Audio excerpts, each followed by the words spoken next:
Back in the day, South Korea was even less developed than North Korea, with an even more uneducated population and an economy that was floundering. However, in recent years, the nation has undergone a drastic transformation, going from a third-rate country to one of the most advanced economies. But that transformation came at a cost. Today, South Korea is suffering because of the same causes that brought about the economic miracle. But to understand its economic suffering, we must first understand its economic success. The abundance of world-class companies in South Korea could push the company to the ranks of the world's most prosperous economies in the coming century. But the country can only go so far with domestic industries that prioritize exports. If a country wants to surpass a certain level of prosperity, it must be able to house multinational corporations that retain value from the entire global economy. Luckily for South Korea, the country has many such companies. Daewoo, Samsung, LG, and Hyundai are just a few examples of the many multinational conglomerates based in South Korea.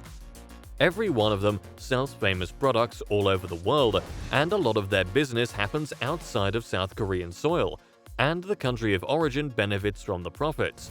Not only that, the country is home to the sixth largest steel production in the world, despite processing only a small amount of iron ore.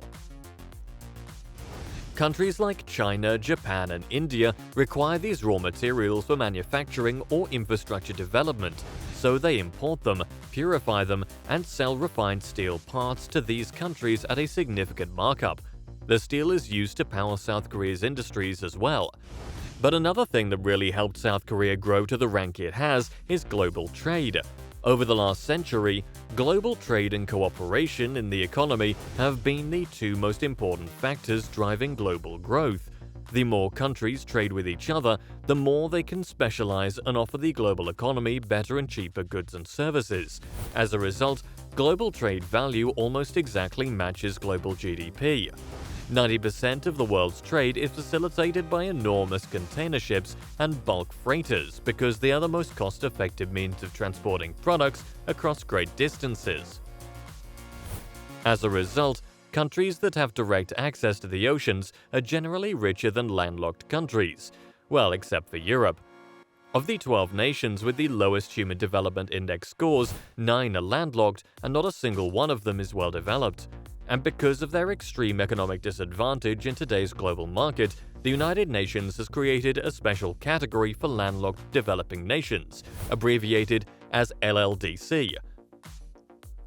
This has highlighted a huge problem in global trade and the importance of being able to transport goods by container ship. South Korea is clearly not a landlocked country, and given its sole neighbor, the country is essentially an island with easy access to the world's oceans on 3 sides of its borders. Thanks to this, the Asian Tiger is home to the world's first, second, third, and 8th largest shipbuilding companies, meaning that one of the most important engines of economic growth would come to a standstill if South Korea's shipyards stopped producing their ships.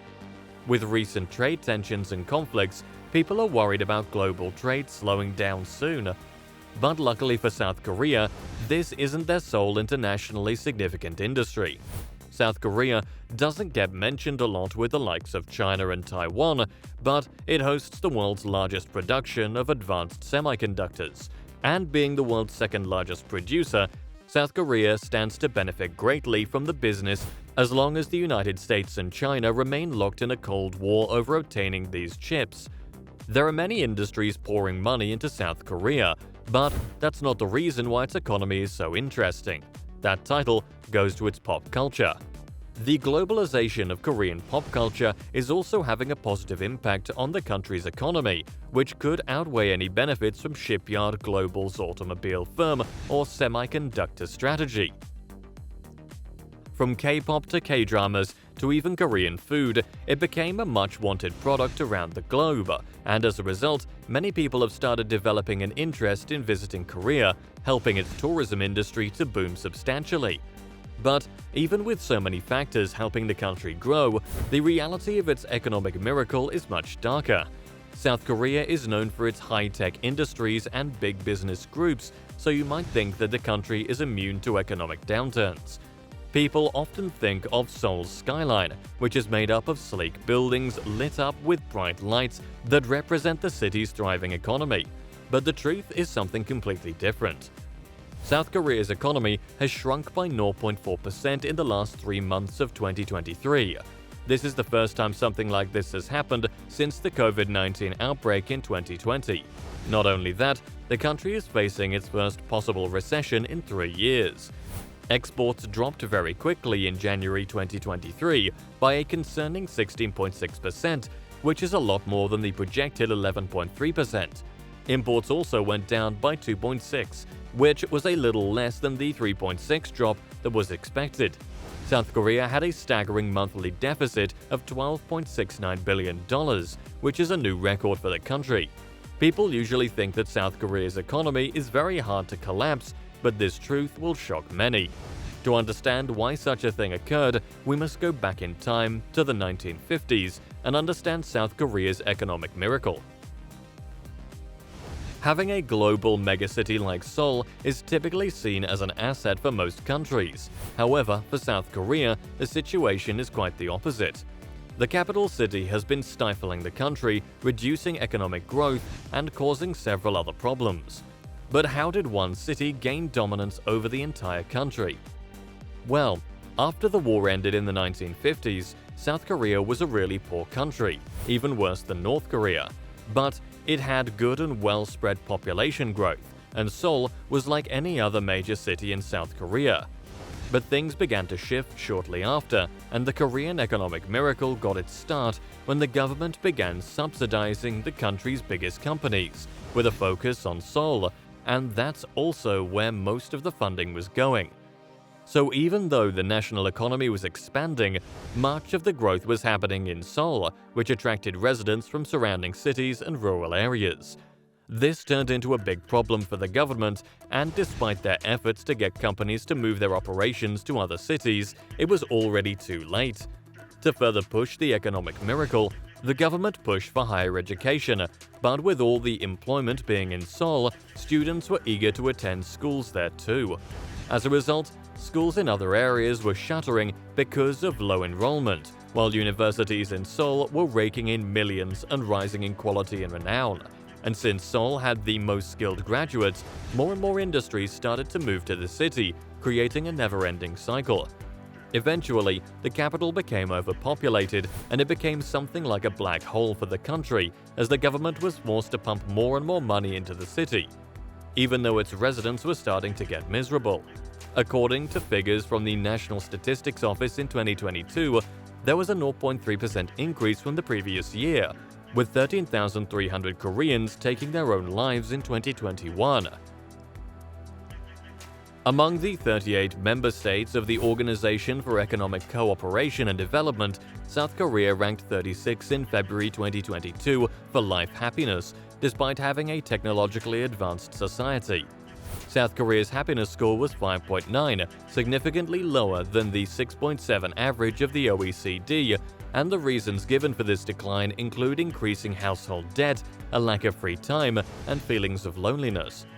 High levels of stress from school or work, unemployment because of the highly competitive job market, a lack of social safety nets for the elderly, and cultural norms that make having a mental illness look bad have all contributed to the increasing suicide rates in the country. It's very hard to get into the few top universities in South Korea, and parents put a lot of money into their children's schooling, so especially among young people, there is a huge pressure to do well. The parents put additional pressure on their kids by telling them, "We're spending this much money on you, so you need to become this." At some point, the kids feel that they can't do it all and meet everyone's standards and don't see any way out. Yet still, mental health issues remain taboo in the country. To make matters worse, South Korea is also facing a declining population crisis. For the third year in a row, deaths will outpace births in Asia's fourth biggest economy in 2022. It was their lowest point since 1970. The average number of children a woman may expect to have over her lifetime is 0.72. According to experts, maintaining a steady 52 million people is considered possible with a rate of at least 2.1%, but South Korea has a birth rate below 1. A growing number of young individuals are opting not to start families or preferring to put it off until later in life. Some women claim they would rather prioritize their independence and have ruled out marriage as reasons for not having children, while others point to the high expense of raising them, bad career prospects due to the economic slump, and the terrible housing crisis as their reasons. As a result, weddings in South Korea hit a record low of 193,000 that year. The new data shows that in 2022, the average age of women giving birth was 33.5, which is 0.2 years older than the previous year. Women typically have their first child at the age of 33. In a 3.5% decrease from the previous year, the Yonhap news agency reported that there were only 24 births per 1,000 women in their late 20s. A combination of the world's lowest fertility rate and an increasingly elderly population is causing South Korea's pension system and economy to worry that they may run dry in the next few decades. In 2021, the population saw its first ever decline, and experts predict that it will continue to decline, reaching 38 million by the year 2070. But what do you think? Will South Korea be able to pull itself out of a potential crisis, or is it already too late? Let us know in the comments below.